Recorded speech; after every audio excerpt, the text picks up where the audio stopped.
so now the oba ya waka I air social media we are so bia to say president why abang ya to no obewini no be yare no owu no ja kunya no wo pa chere say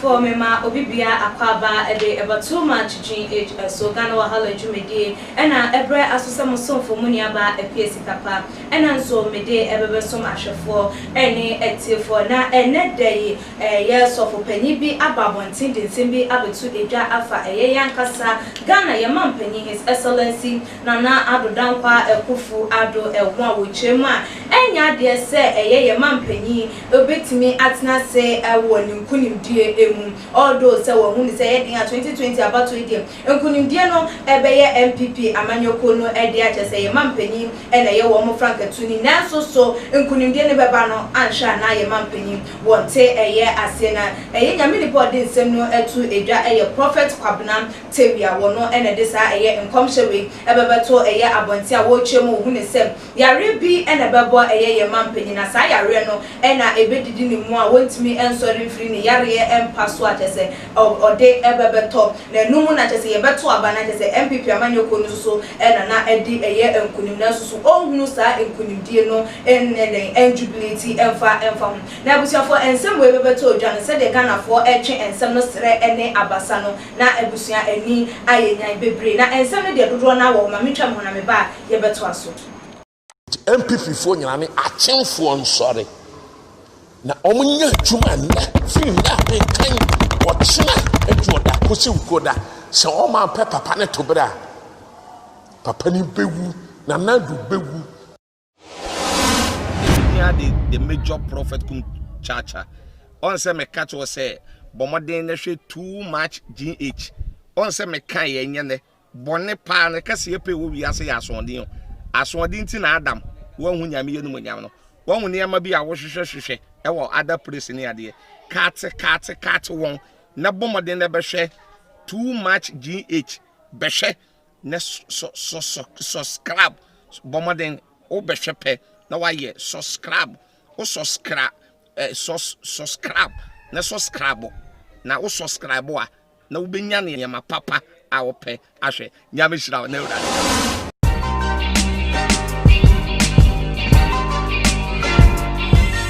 so emamo akwaba ebiem na ebusuafo ene dey me papa ye apostle Ajoma Prempe ewo mentem hanu ma me no ebetwetwe enkomo afa prophet Kwabena Tewia nensem ode ato edwa afa ye mampanyi his excellency Nana Addo Dankwa Ekufu Addo eho na ye papa ya safo woda no ye the Bible Church of God Serving the war and crying kaso atuba janshi is open chapel home na wo behu tebusuafo kan ho na yembora enkomo didie no emu God's watchman. Ya gruha. Ya media. Ya boko die. Baba. Nkopon do ni Christianity. Bibia boko. No fam. E de Christas, Na ozo bibia boko. Nyame adon bibia boko. Na me sisters. Oh no hoye, nyame adon no hoye. Bibia da. Obia hoye. Apostle. Dear prophet Kwabena Tewia ede ababa betu edwai wotie bi said the nensem no kan no den na betimi aka afa ehu yo sikapa edika ya menhia otwe odi onkwan no nyankumpu ne oduma efo nyina oduma pa mo bomo afide kesi esu de nyase mputo awo enti na menhia mo ho na ni nyina nkoyi ayefo nso yesre da mo se na menhia mo setembia too much obi alfo ni akọ ntamra na hadwe nsembawa ma me yire no me ma na asafo ma nyina ni agiri vo nyina wo Ghana so na menhia obi asam na wo bisa me mo se efa abatu hu na Addo se odifo Tewia eno o se wonya vision afa na Addo ho se obewini owini a nkunimdie no ohunu na say wo ndu that time ba yira frasasi wa yira frasasi so wa nje be de akuya tambia me ka say adifo no nsem no entoso ene me hunu wei o kire me hunu wei ade kire yakopon akasa kire me yakopon sisi we mu nyina ya o mukeke jesa sempa bi ani eye tize mbese me kire se o mu nka yakopon kan asem ba kokora eye akomotoyem e ma gana foda de bia wowuo yare amane enkwanhia de nyame obo nipa no oni nipa maye de bia de dia werho ani su e banko a na difo no yankopon eyi kire wo enye sa enu na me no I challenge them say enye sa ne nyame ye ne mafa o di ase enti no o ka bibisa anu a onipa wo ye wo bibia akrajifo omo ko school ye si bibia friend psychology psychology ho obo omo a otimi show him say study se anyama we ne how obetuma ka che wo eso no nyame nkasa nkyere no o de na dwen ni nyansa ni nim de obontim no aka wo abe yeduma ebi wo abebem ebi wo anem o de ase eno ewo ho e de adifo no bebre sa no mo de tikana titimire no mu no na bi ho di wo da me fanko Jeremiah 23:16 no Ose se urade asafo asafo urade asieni muntie adifo a wo hwam nkom no ho ensam wodum kɔ ahuhudiem wo ma kuma mani suade hu ena waka emfiri urade anum o tie ni wo ma kuma mani suade hu no waka emfiri urade anum don ebi asitete ne pe muntimi ni nsam tie no meti a enye ni usumame ebi asabe obi a wonnim ba bo no mo su ko kakra no eno ka o se wo de ehudie eba tese ayesa eba se no anese president tia na ni yem hihiro na busu afo yem hihiro na party members no yem hihiro ni abohu so hu na ave o se ye fa kwan bi so ene ye ko dan ade no se de ni o na dani ne how abe to ni pa so so enga ba ni se yankopon pa o tiasefo otumfo twali amponkwa me ena yi akyerew akasa kyerew akyerew say ena ba Ghana yam president His Excellency Nana Akufo-Addo ena sebe eba nso a why want him pon one would do man nyina so he is number 1 in the country so we here dia wudi o man so munya di paketwa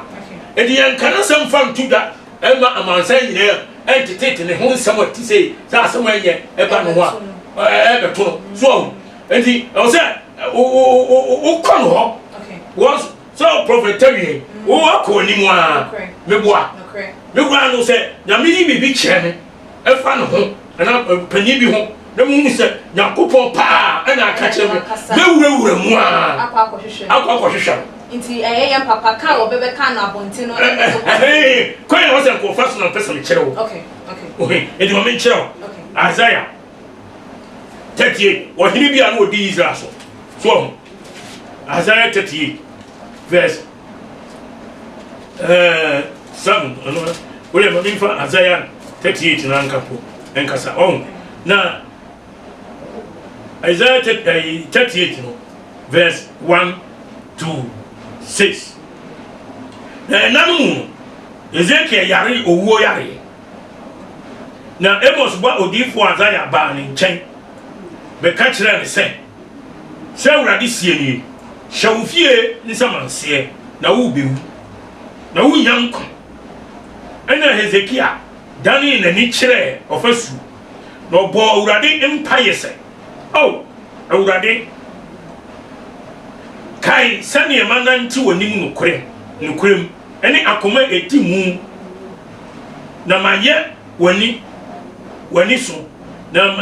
maye de eye ewo wani so na Hezekiah esun kese ene urade asamba Hezekiah nchese ba Isaiah chese kona go ka che Ezekiel se de urade sie ni waja David Nyankopon sie ni matum pa bo mahunu ni suo hwe me di mfie edunum ebeto onaso na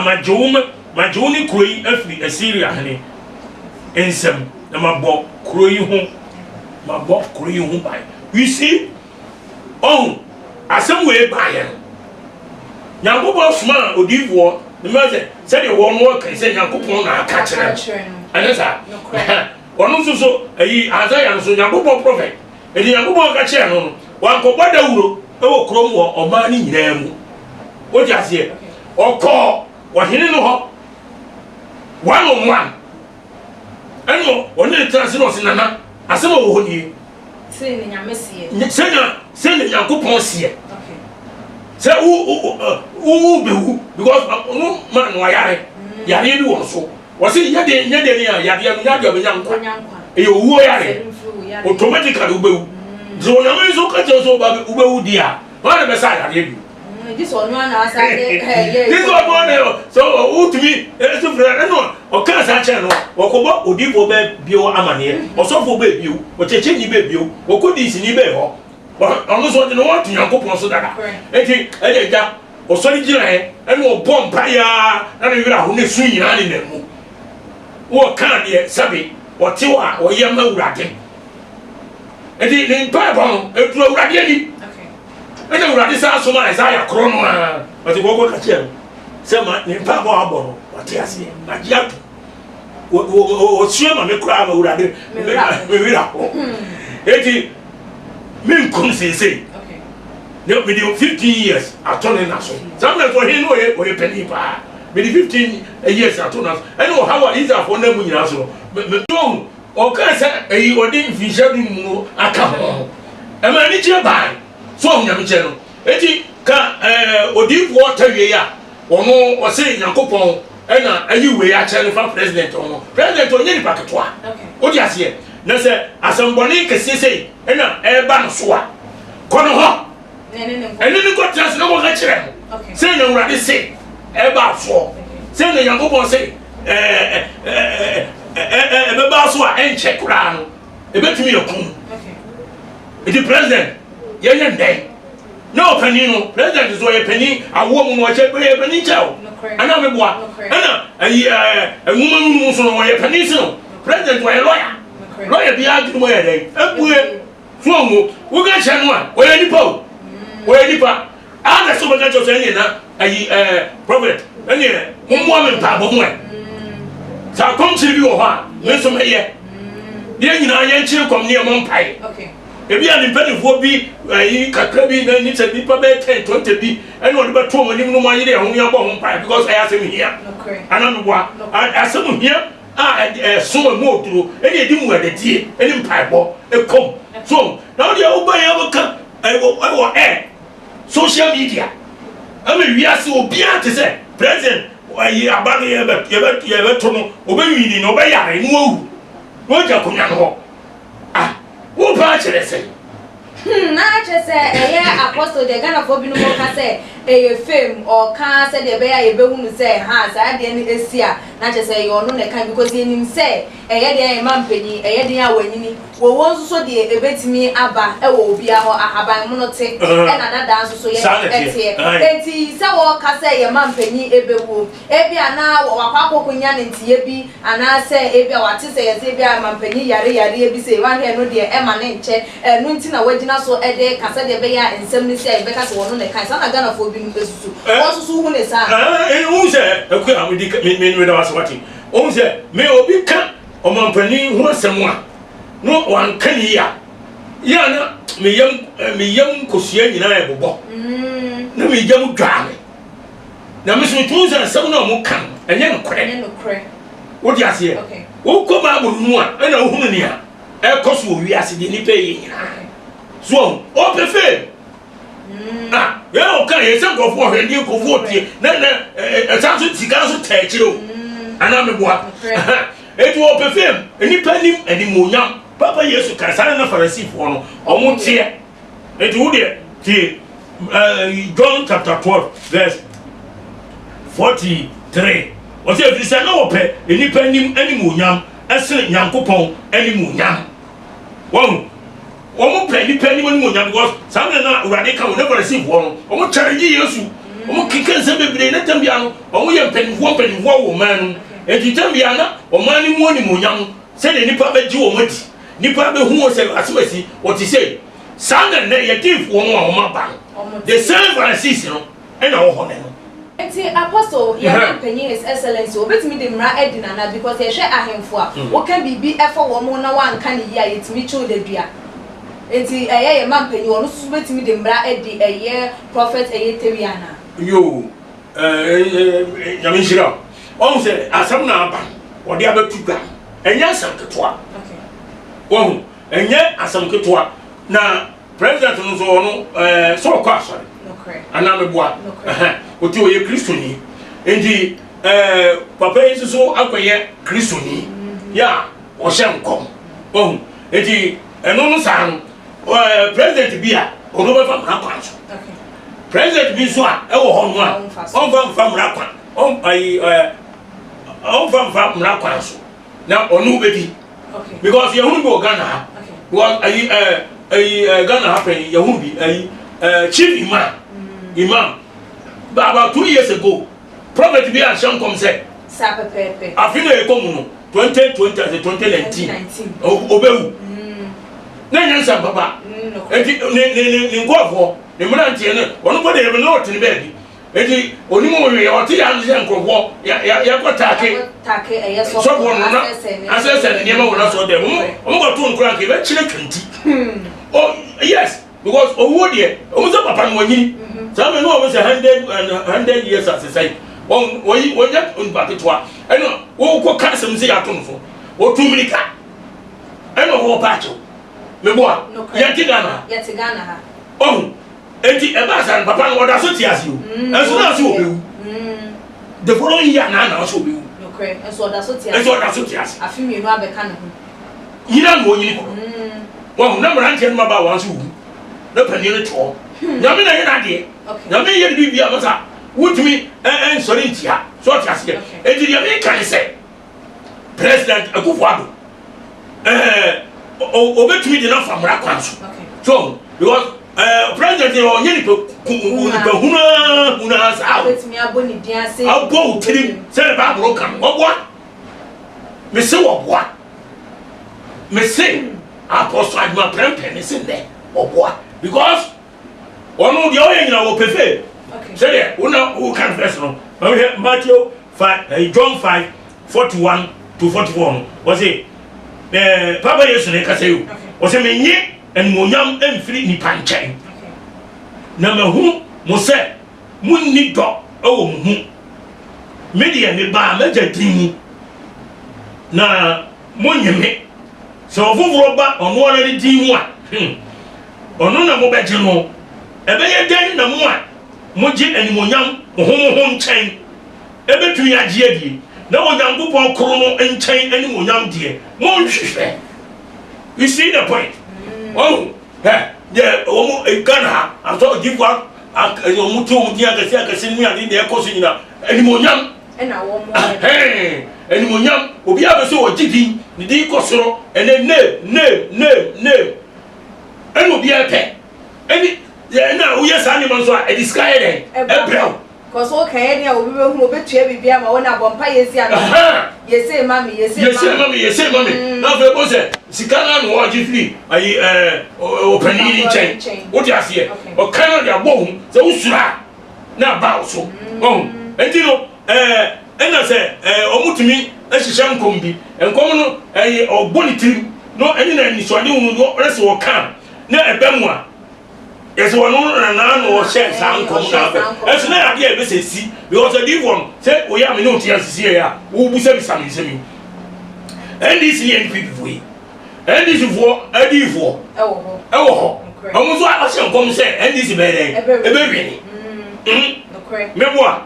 NPP fo so ayi adifo so se kom se NPP e be wi ni e no mi enu su ba ku na be wi ni te den ya ba ko de ba e be ka se ba ku na she it is NDC ni nu commission no ebe mu a Ese oni kai na abem. Ese ade ni yakobɔ program na de to bi e bɔ tirim kabidi. Omu bu e tirim kabidi ti abem wa. Ese wo nya fe. Okay, apostle e de nkomo didie no e ban na wie na wo ka eye ensim bi e na mpese yingyina so ne yemfa ensi. Wo kasa ye no kasa obo ho no ma wo ka e de ehu to so na chese abem. Pese mi hu se enkom hye eba na se eye bone eye papa wakoma wo de beje di no na be ma na ba wo so anase wo asem a wo betia fa ho no ye dwen a wo bedwen ho ne susu a wo benya fa ho no na ma na eye adwuma wo so ana semhan se bia wo hia obi no aka che ne se o wo enche e bia wo bedi ye na se nipa no wo hwe eye na setina mu wo hwe ne oma na enkoye bia wa bompa ya na ne oma enkoye na wo hu se a wo nya minipa na waka enti ne wa je di se betimi abam am